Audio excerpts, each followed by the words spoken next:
hati damai, jiwa pun tentram. Izinkan saya menyampaikan orasi selama hadirin jadi terkesan. Assalamualaikum warahmatullahi wabarakatuh.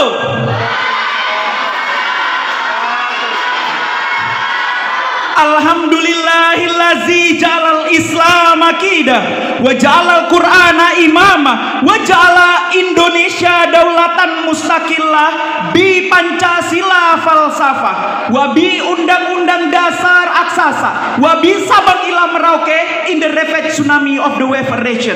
Dewan Hakim yang arif dan bijaksana serta para audiens yang dimuliakan oleh Allah. Merah putih indah berkibar melambangkan kuatnya perjuangan bangsa. Para audiens semuanya apa kabar? Apakah sehat semuanya? Alhamdulillah, Kepri bersinergi, bersinar dan berprestasi. Stronger together, bersama kita bisa. Saya kepala daerah, kupastikan visi dan misi terbaik untuk daerah yang kupimpin pastinya. Visiku akan kuwujudkan daerah yang sejahtera, berkualitas, kreatif, inovatif, aman, damai, serta berakhlak mulia. Dewan Hakim yang dimuliakan oleh Allah, Indonesia merupakan salah satu negara dengan latar belakang yang berbeda. Berbeda suku, adat istiadat, bahasa, budaya, dan agama. Hal inilah yang membuat Insinyur Soekarno berkata, it was the concept of nationalism that Indonesia was established all. It's not about the Javanese, Borneo, Sulawesi, Bali, or others, but this is about Indonesia, togetherness, rebuild foundation of one nation state. Dewan Hakim yang dimuliakan oleh Allah, masih ingatkah kita ketika budaya bangsa kita, cipta karya anak bangsa, dikembangkan dan diklaim oleh budaya bangsa lain dan diakui sebagai warisan budaya mereka? Masih senantiasa membelenggu kita ketika bendera bangsa kita dicetak terbalik oleh oknum bangsa tetangga, spontan membuat rakyat Indonesia geram dan marah. Ini membuktikan bahwa rasa nasionalisme belum mati di dalam dada. Dewan Hakim yang dimuliakan oleh Allah, saya Muhammad Dio Saputra, anak pertama yang tinggal di perkampungan tua Tanjung Uma, tapi saya banyak mimpinya. Mulai dari jadi kepala daerah, wali kota, gubernur, bahkan kepala dunia. Aku kepala daerah, kupastikan visi dan misi terbaik untuk daerah yang kupimpin pastinya. Visiku akan kuwujudkan daerah yang berkualitas, sejahtera, kreatif, inovatif, aman, damai, serta berakhlak mulia. Untuk mewujudkan visiku tadi, ada beberapa misi yang harus kujalankan. Misiku yang pertama, akan kutingkatkan layanan pendidikan yang berkualitas dan religius. Kenapa? Karena pendidikan tempat kita melatih kedisiplinan, tempat kita melatih bertanggung jawab, tempat kita memiliki wawasan yang luas. And as we know that education is the deadliest weapon in the world, because you can change mindset of the world with education. I believe that. Tak hanya itu, pendidikan tempat kita memiliki nilai keagamaan yang religius, tempat kita memiliki sikap sopan santun yang baik serta berakhlak mulia. Maka aku kepala daerah, kupastikan kubangun layanan pendidikan gratis dan berkualitas juga religius. Bahkan Imam Syafi'i pernah berkata, wahai para pemuda, sesungguhnya di tangan kalianlah letaknya urusan umat, serta hidup dan matinya umat tergantung pada kalian. Dewan Hakim yang dimuliakan oleh Allah, misiku yang kedua, akan kuwujudkan daerah bebas dari korupsi, kolusi, dan nepotisme. Karena sejatinya korupsi, kolusi, dan nepotisme merupakan tonggak kehancuran sebuah daerah, bahkan sebuah negara. Betul atau betul hadirin?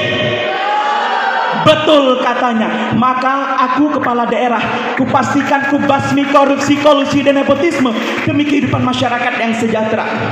Misiku yang ketiga, akan kukembangkan budaya lokal untuk go internasional. Saya tinggal di perkampungan tua Tanjung Uma.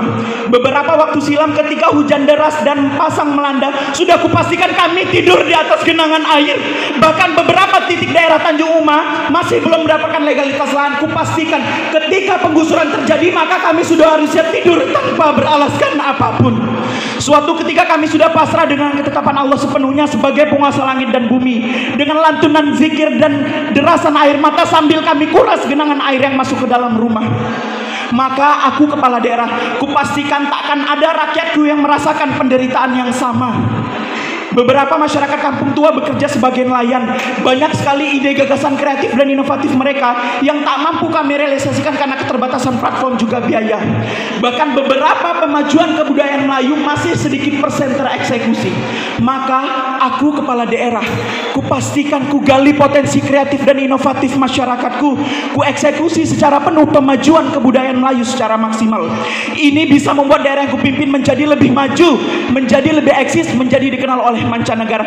Bahkan dampak positifnya, masyarakat lebih mencintai budaya lokal dan mengurangi masuknya budaya asing ke daerah tercinta. Lantas pemuda-pemudi, untuk saat ini apa yang harus kita lakukan dan apa yang harus kita galakkan? Sebagai jawabannya adalah mari bersama kita sisihkan dengan rapatkan barisan dan kita galakkan amal ma'ruf nahi mungkar. Sejalan dengan firman Allah di dalam Al-Quran surah Al-Imran ayat 104 berikut ini. A'udzubillahi minasyaitonirrajim. Bismillahirrahmanirrahim. Wal takum minkum ummatu yad'una ilal khairi wa ya'muruna bil ma'ruf wa yanhauna 'anil munkar wa ulaika humul muflihun. Yang artinya hendaklah di antara kamu ada segolongan umat yang menyeru kepada kebajikan, menyuruhmu kepada yang ma'ruf dan mencegahmu daripada yang mungkar. Sesungguhnya mereka lah orang-orang yang beruntung. Dewan Hakim yang arif dan bijaksana, memang ini hanya gambaran dasar saja. But I believe that Allah Subhanahu wa taala is never sleep. Allah Subhanahu wa taala is always blessing me whatever my condition. And I believe that if I having a big dreams, of course I must do with my best effort and big effort. And I believe that Allah will make my dream come true very soon. Penutup kata pantun Karmina. Jauhi komunisme, paham perusahaan bangsa. Tingkatkan nasionalisme, Indonesia sejahtera. Sekian dan demikian yang dapat saya sampaikan. Lebih dan kurangnya mohon dimaafkan. Saya sadar karena Allah, keluarga dan masyarakat saya ada, maka untuk Allah, keluarga dan masyarakat pula saya bekerja. Jika pedang melukai tubuh masih ada harapan sembuh, tapi kalau lidah melukai hati, kemana obat hendak dicari? Wallahu muwaffiq ila aqwamit thoriq. Usikum wa nafsi bitaqwallah. Wassalamualaikum warahmatullahi wabarakatuh. Waalaikumsalam warahmatullahi wabarakatuh. Luar biasa, Muhammad Dio Saputra dari Partai Kebangkitan Bangsa. Baik, kita beri